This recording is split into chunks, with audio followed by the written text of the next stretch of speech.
Hi, and welcome to the April 2006 General Conference. Today we'll hear a talk by Elder Patrick Kearon of the Quorum of the 12 Apostles, titled, About His Business Life is Better. Everything is better when we are about His business. Let's take a listen. I was baptized into the Church of Jesus Christ of Latter-day Saints in my mid-20s in London, joining a host of new young single adult friends in my newfound faith. During the first sacrament meeting following my baptism, I was asked to come to the front of the chapel, and the congregation was invited to raise their hands as a sign of welcome to the ward and to the church. This was an unfamiliar practice to me, but I looked into those smiling faces, and I felt as if they were cheering me on, genuinely thrilled that I had discovered faith in Jesus Christ and a desire to follow him. Many of my new friends had recently experienced the same welcome and transition into a life of faith. A week later, I was invited to meet with the bishop. He had taken time to get to know me when I was being taught by the missionaries. He rocked back in his chair, thwacking a ruler into his palm, and told me that we were meeting because he had a calling for me. He had prayed about me, and he told me that the calling would be of benefit to me and my future service to the Lord in his church.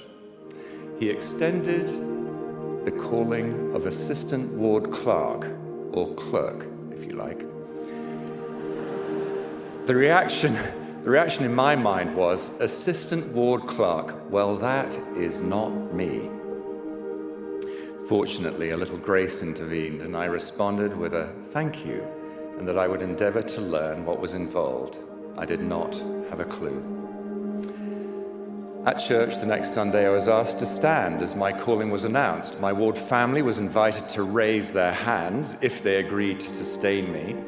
Comfortingly, I saw those same raised hands and smiling faces surrounding me in the congregation, reassuring me that these new friends would support me with their goodwill, patience, and faith. The ward clerk I was to be assisting came straight to me at the end of the meeting and said, "Come on, Patrick, I'll show you how this works." Over the coming months, he did show me how everything worked, sitting side by side, often for hours, in the small clerk's office. To be clear, that's a small office for clerks, not an office for small clerks.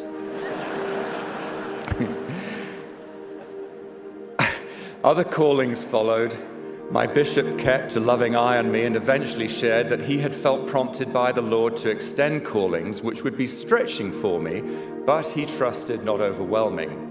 I came to see purpose and power in each calling I received, and with hindsight, the bishop's inspiration came to make sense to me. I also had the opportunity to sustain many others, happily trying to support them as we learnt to serve together. Often the calling was an obvious fit to the person's gifts and talents. Occasionally I thought, interesting choice. Though never more than when I was that choice. With those raised hands and encouraging smiles, we were participating in common consent, where we can choose to sustain, by the raising of the right hand, those called to serve. Common consent is not merely a formality, but a beautiful mix of agency, unity, and faith. It is a voluntary personal commitment to support, uphold, and help the Lord's servants in their responsibility, whether a bishopric member, a young women leader, advisor, Sunday school teacher, or stake primary president. We sustain each other with our prayers, our love, our patience, and our faith. Will we always agree with those we're invited to sustain? Will we always think they are doing a good job serving as the Savior would? Well, perhaps not, and we may be right, but as we pray for them, and they for us, important bridges are built. I came to understand why everyone serves one another in a ward or branch.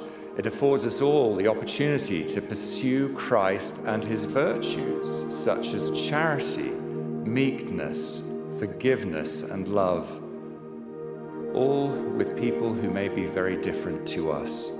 I clearly saw how faith is fortified and the body of Christ bonded together.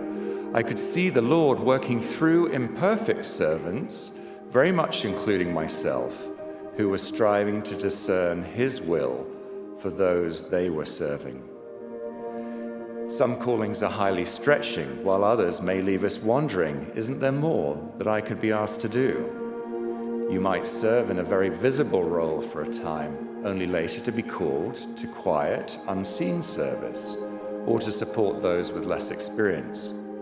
When callings change in ways that deeply impact you or your family, it can require great faith and trust in the Lord while you adjust.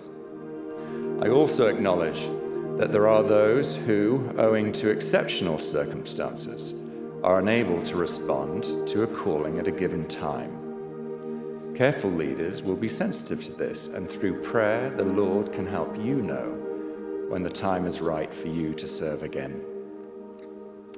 Is it sometimes inconvenient to serve in a calling that asks something of us? Might we become jaded or reluctant? I have learned over and over again that whatever our offering in the Lord's economy, we always come out ahead. When the Savior called Peter, Andrew, James, and John to follow him, they instantly dropped their nets. If a call were ever inconvenient or incomprehensible, it must have been this one on the shore of Galilee, yet with faith they followed. And what a feeling, disheartened or flagging. Well, even with all they saw, felt, and experienced, those first apostles needed the Lord's gentle reminding and his repeated invitation to feed his sheep. Our service is a choice, an offering to God, and a blessing. We all know that prayer, study of Scripture, and worship at church and in the temple are critical to our development, to the development of our faith. Have we also come to see our callings as having a foundational role in the expansion of our faith? Callings from the Lord are tailor-made for our growth as we humble ourselves, look outward, and learn that indeed, when we are in the service of our fellow beings, we are in fact in the service of our God. It really isn't where we serve, but how that matters to the Lord. And it matters for us too. There was nothing half-hearted about those friends I talked about. They were living their faith at full speed, and it was contagious. I could see the joy that came to them from their whole soul devotion, which brings us to today. We have had the sacred opportunity to come together to raise our hands in support of President Dallin H. Oakes, to sustain him as the Lord's prophet, seer, and revelator. I'm sure that if he were to review his church service in his 20s and 30s in the way that I just have my own, nothing would have been further from the realms of possibility in his mind than becoming the president of the church. This is a call he didn't seek or aspire to. The weight of this responsibility is colossal and sobering, and I can't help but think of his daddy, who died when young Dallin was only 7, and his faithfully resolute mother, who raised a resilient, hard-working son, who would later be called from an illustrious yet modest life to serve in the Quorum of the 12 Apostles. Now, 42 years later, we joyfully sustain him as the Lord's chief apostle, as his whole soul once again responds to a call, claiming no infallibility while trusting in the Lord's guiding hand. As we heard, since 1880, we have called this kind of moment a solemn assembly, a sacred gathering for a holy purpose such as this. And while today is certainly solemn in purpose, It is also a day full of gratitude and rejoicing at the opportunity for the whole church to come together and exercise common consent. We have signified our willingness to uphold President Oaks with our confidence, faith, and prayers.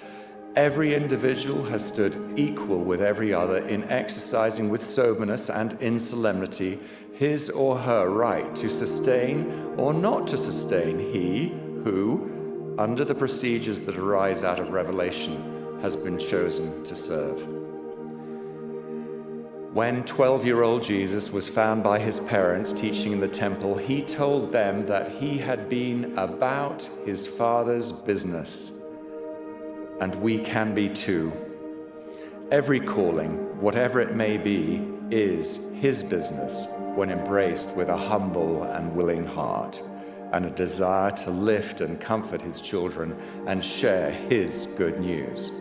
We are not merely filling an assignment when we respond to an inspired call, but joining the Savior of the world in his infinite redeeming work. He needs you, and he needs me.